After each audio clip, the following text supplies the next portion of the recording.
Halo semuanya, saya Yohana Armita Gabung dengan NIM 171324008. Saya ingin mempresentasikan materi tentang sistem perekonomian di Indonesia. Sistem perekonomian di Indonesia ini dibagi menjadi 4 bagian. Yang pertama, sistem pasar murni. Yang kedua, sistem komando murni. Yang ketiga, sistem ekonomi campuran. Dan yang keempat, sistem ekonomi tradisional. Nah, yang pertama, sistem pasar murni. Sistem pasar murni adalah suatu pasar di mana jumlah penjual dan pembeli sangat banyak dan produk atau barang yang ditawarkan atau dijual sejenis atau serupa. Ciri-cirinya yang pertama, orang bebas memiliki alat-alat produksi atau modal, seperti tanah, pabrik, toko, rumah, dan lain sebagainya. Yang kedua, orang bebas memilih lapangan pekerjaan dan bidang usahanya sendiri. Yang ketiga, para produsen bebas menentukan apa dan berapa yang akan diproduksikan dan didorong oleh harapan mendapat laba.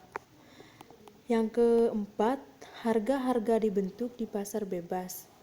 Yang kelima, campur tangan negara dibatasi pada hal-hal yang tidak dapat diusahakan oleh swasta serta menjaga tertib hukum dan pertahanan keamanan.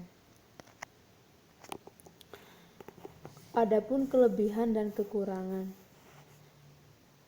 Kelebihan yang pertama, menumbuhkan inisiatif dan kreasi masyarakat dalam mengatur kegiatan ekonomi. Yang kedua, setiap individu bebas memiliki sumber-sumber produksi. Yang ketiga, munculnya persaingan untuk maju. Dan yang keempat, barang yang dihasilkan bermutu tinggi. Adapun kekurangan yang pertama, tidak ada kekuatan sentral yang dapat melindungi hak kepemilikan, pelaksanaan perjanjian, dan menjamin pelaksanaan aturan main. Yang kedua, orang yang tidak mempunyai sumber daya untuk dijual akan menderita atau kelaparan. Yang ketiga, terjadinya ketidakstabilan ekonomi. Sistem ekonomi yang kedua, sistem ekonomi komando murni. Di sini sistem ekonomi komando murni adalah menetapkan pemerintah pusat sebagai pembuat kendali dan keputusan ekonomi. Sistem ini tidak bergantung pada hukum penawaran dan permintaan yang beroperasi dalam sistem ekonomi pasar.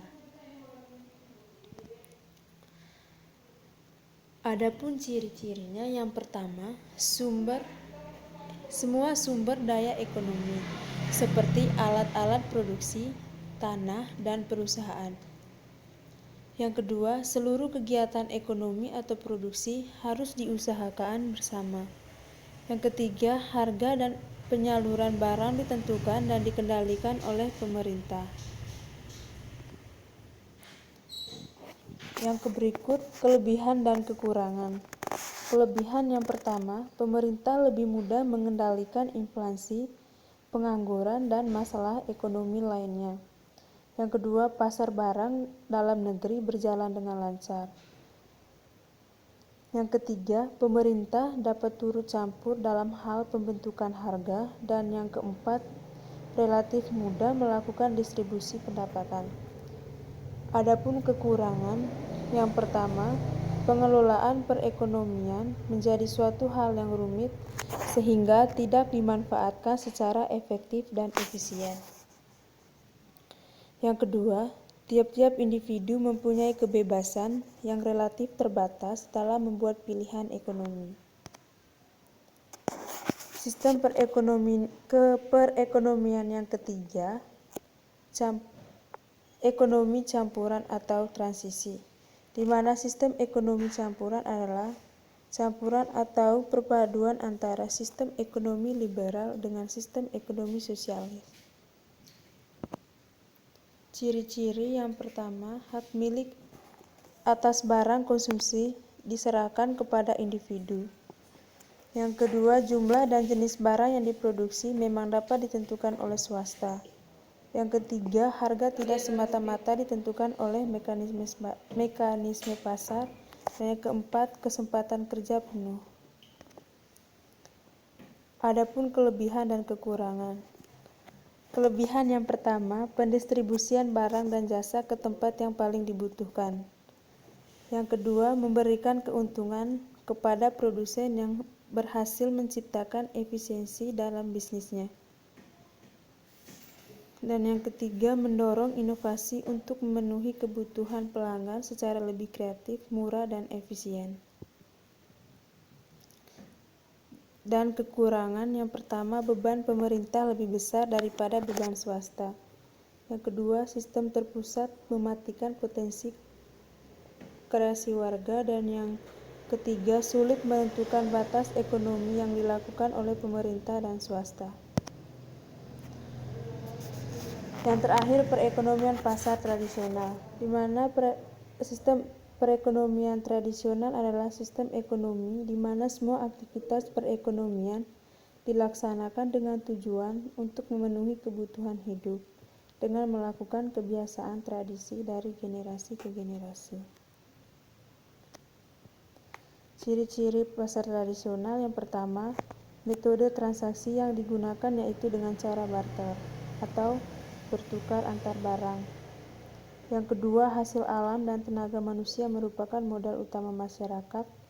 Ketiga, pemerintah tidak terlibat langsung dalam aktivitas ekonomi, hanya berperan menjaga ketertiban umum.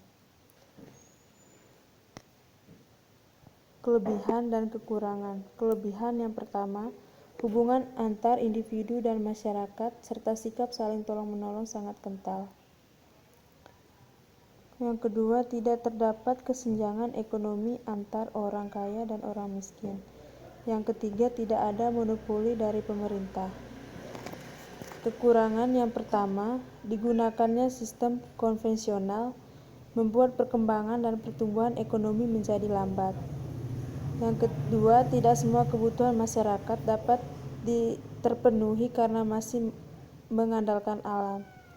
Yang ketiga, kualitas barang yang ada di pasar cenderung rendah. Dan yang keempat, tingkat persaingan pasar sangat rendah. Terima kasih.